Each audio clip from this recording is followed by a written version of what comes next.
Hizi ni ofisi za Maki Natural zinazopatikana Bunda, na huu ni mwonekano wake wa ndani kuhusiana na ofisi zetu. Mgonjwa anapotufikia, kabla ya kumpatia huduma, lazima apimwe uzito na ili tuweze kutambua uzito wake kama unaendana na uwiano wa kimo chake, umri na jinsia.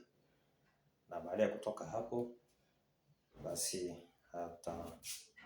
kwa ameshatoka mapokezi, ataingia kwenye chumba cha mganga ambapo atakutana naye na atapokelewa, na kisha atatoa maelezo yake, na hapo ndipo huduma zingine zitafuata. Huu ni muonekano wa nje wa chumba hiki cha mganga kama unavyokiona. Huu ni muonekano wake wa nje.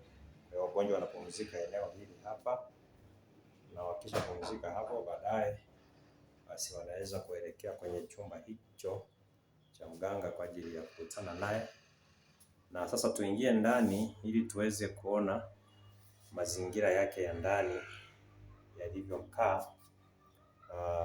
Na unapoingia ndani ya chumba hiki cha mganga kwa ajili ya huduma za awali, basi utakutana na mandhari yake kama unavyoiona hapo ilivyokaa. Utakutana nayo.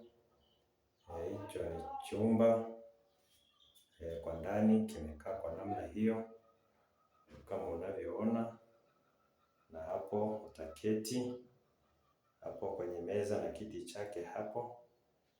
Basi utasajiliwa na kufanya naye mahojiano, na baada ya kufanya mahojiano naye katika eneo hilo, basi mgonjwa akiwa amekaa eneo hilo, ndipo sasa atakuelekeza kwenda eneo jingine ambako sasa utakwenda kupata huduma, ikiwa ni mazoezi, kama ni upimaji, basi utaelekea huko.